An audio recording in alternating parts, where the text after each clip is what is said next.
Hello guys, good morning. মোৰ অন্যটা ভিডিঅ'লৈ আপোনালোকক স্বাগতম জনালো। আজি মই আপোনালোকক মোৰ সৰু ফাৰ্মখনত থকা ছাগলীকেইটাক মই কেনেকৈ আপডাল কৰোঁ, মই কেনেকৈ প্ৰতিপালন কৰোঁ সেইবিলাকৰ বিষয়ে আপোনালোকক ক'বলৈ বিচাৰিছোঁ। আৰু মই ছাগলীক কি দৰৱ দিওঁ পেলুৰ কাৰণে সেই বিষয়ে ক'ম আপোনালোকক।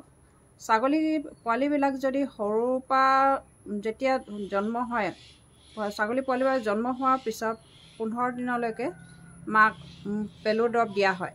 কাৰণ কেলৈ মাকৰ গাখীৰ খাই থাকে, মাকৰ গাখীৰ খোৱাৰ কাৰণে ছাগলীবিলাকৰ পেলু হয়। পেলু হোৱাৰ পিছত ছাগলীবিলাক দুৰ্বল হৈ যায়, মাকৰ গাখীৰ খাবলৈ নিবিচাৰে, পাতল পায়খানা হয়, পেটটো তলফালে ওলমি যোৱাৰ গতে হয়। মুঠতে ছাগলী পোৱালিকেইটা পেটত যথেষ্ট পেলু হ'লে মানে আৰু মাকৰ গাখীৰ খোৱাৰ পিছত সেই পেলুখিনিয়ে গোটেই ভিটামিনখিনি যিহেতু খাই পেলাই ছাগলীটো দুৰ্বল কৰি পেলায়। সেইকাৰণে মই পেলুৰ দৰৱ কেতিয়া দিয়ে, কেনেকৈ দিয়ে আৰু কোন সময়ত দিয়ে সেই বিষয়ে আপোনালোকক ক'বলৈ ওলাইছোঁ। যেতিয়া ছাগলী পোৱালিবিলাক 15 দিন হ'ব তেতিয়া আপোনালোকে ছাগলী পোৱালিবিলাকক পেলুৰ দৰৱ দিব। যিহেতু সেইটো সময়ত মাকৰ গাখীৰ খাই থাকে। আৰু পেলুৰ দৰৱ দিওঁতে কি কৰিব আপোনালোকে, একেবাৰে ৰাতিপুৱা দিব পেলুৰ দৰৱ। খোলাৰ লগে লগে পেলুৰ দৰৱ ধৰি পেলাই মাকৰ গাখীৰ নোখোৱাৰ আগতে পেলুৰ দৰৱ খুৱাব পাৰিলে ভাল। যিহেতু খালী পেটত খুৱাই পেলাই আপোনালোকে কি কৰিব, পোৱালিকেইটাক 2-3 ঘণ্টাৰ কাৰণে মাকৰ পৰা আঁতৰাই ৰাখিব। তাৰপিছত মাকক দিব পাৰে। 2-3 ঘণ্টা খালি আঁতৰাই ৰাখিব লাগে পেলুৰ দৰৱ দিয়াৰ পিছত। আৰু কিমান পৰিমাণ দিব জানেনে? 15 দিন হ'লে মানে ছাগলী পোৱালিবিলাকক 1 ml কৈ দিব লাগে পেলুৰ দৰৱ।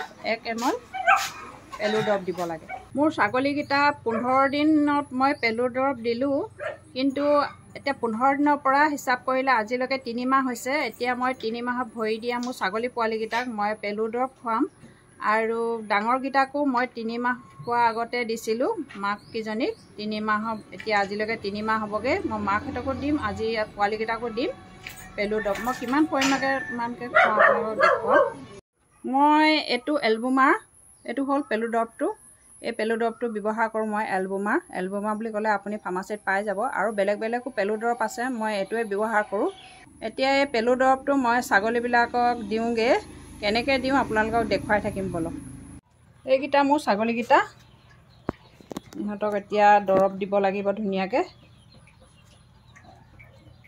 এই দৰৱ খাব লাগিব দেই। এতিয়া মোৰ এইখনেই সৰু ফাৰ্ম হয়, মই ডাঙৰকৈ খোলা নাই, সৰু সুৰাকৈ খুলিছোঁ এখন ফাৰ্মখন। নাম এতিয়া মই চিৰিঞ্জ ব্যৱহাৰ কৰিম। চিৰিঞ্জটোত যিহেতু এইবোৰ ml লিখা থাকে 2.5 ml, এইটো 2.5 ml লৈকে আছে। মই সৰু চিৰিঞ্জটো লৈছোঁ। তাৰপিছত এইখিনিক ডাঙৰ চিৰিঞ্জ এটাত দি দিম। এতিয়া সৰু পোৱালিকেইটাক মই দি লওঁ চিৰিঞ্জ ব্যৱহাৰ কৰি।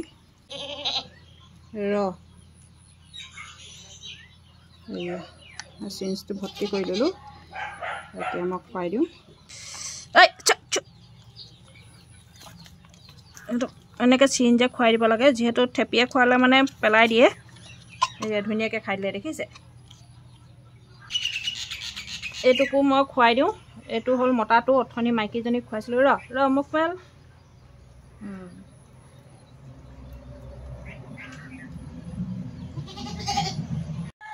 ইহঁতক এতিয়া দৰৱ চৰৱ দি হৈ গ'ল। পেলুৰ দৰৱ খুৱাই দিলোঁ। অকণমান দেৰিৰ কাৰণে ইহঁতক মই এনেকৈ ৰখাই থ'ম। তাৰপিছতহে মই এতিয়া ইহঁতক খাবলৈ দিম।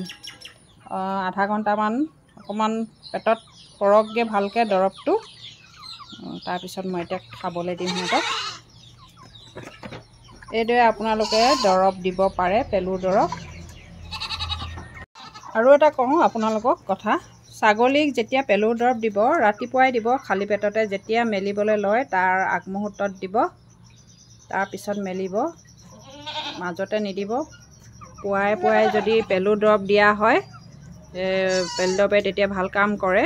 পোৱালিক দিলে মানে আপোনালোকে 2 ঘণ্টা মাকৰ ওচৰত নিদিবই।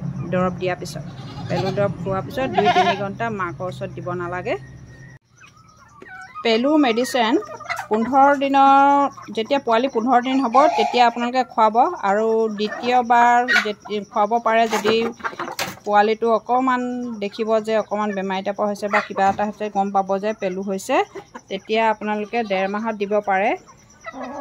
মই কিন্তু পেলুৰ দৰৱ 15 দিনত দিওঁ, জন্মৰ পৰা 15 দিন হ'লে দিওঁ, আৰু দ্বিতীয়বাৰ দিওঁ 3 মাহ হ'লে। এতিয়া মই যে পেলুৰ দৰৱ দিলোঁ, মই এইটো 3 মাহৰ মূৰত দিছোঁ পোৱালিকেইটা আৰু ডাঙৰখিনিক। 3 মাহ যেতিয়া হ'ল, পেলুৰ দৰৱ দিয়া 3 মাহৰ প্ৰথমবাৰ দিলোঁ, তাৰপিছত এতিয়া হিচাপ থওঁ যে তেতিয়া 3 মাহ হ'ল যেতিয়া, এতিয়া মই 3 মাহত দিছোঁ। গোটেইখিনি এতিয়া পেলুৰ দৰৱ খাই ধুনীয়াকৈ আছে। অলপ পিছত ইহঁতক মেলি দিম। পেলুৰ দৰৱ সদায় 3 মাহৰ মূৰে মূৰে খুৱাব লাগে। ডাঙৰ হওক সৰু হওক সকলোকে 3 মাহৰ মূৰত খুৱাব লাগে। খালি যেতিয়া পোৱালি দিব, পোৱালি 15 দিন হোৱাৰ পিছতহে পেলুৰ দৰৱ খুৱাব লাগে। তাকো 1 ml খুৱাব লাগে। আৰু পেলুৰ দৰৱ দিয়াৰ পিছত 4 দিনৰ পিছত আপোনালোকে লিভাৰ টনিক খুৱাবলৈ নাপাহৰিব। পেলুৰ দৰৱ দিয়া 4 দিন হ'ব যেতিয়া, পেলুৰ দৰৱ দিয়াৰ পাছত তেতিয়া আপোনালোকে লিভাৰ টনিক খুৱাব ছাগলীক, যিহেতু তেতিয়া সিহঁতৰ লিভাৰটো ভালে থাকে আৰু খোৱাত যিকোনো খোৱাত সিহঁতৰ বাধা নাথাকে, চব খাব। সিহঁতৰ লিভাৰ টনিক খোৱালে সিহঁতৰ স্বাস্থ্য পাতি ভালে থাকিব। ভিডিঅ'টো চাই যদি ভাল লাগিলে লাইক কৰিব, কমেণ্ট কৰিব আৰু ছাবস্ক্ৰাইব কৰিব, পাৰে যদি শ্বেয়াৰ কৰি দিব। ভিডিঅ'টো আজিলৈ ইমানতে সামৰণি মাৰিলোঁ, আৰু আপোনালোকক ধুনীয়া ধুনীয়া এনেকুৱা ইনফৰ্মেশ্যন আনি থাকিম ছাগলীৰ বিষয়ে।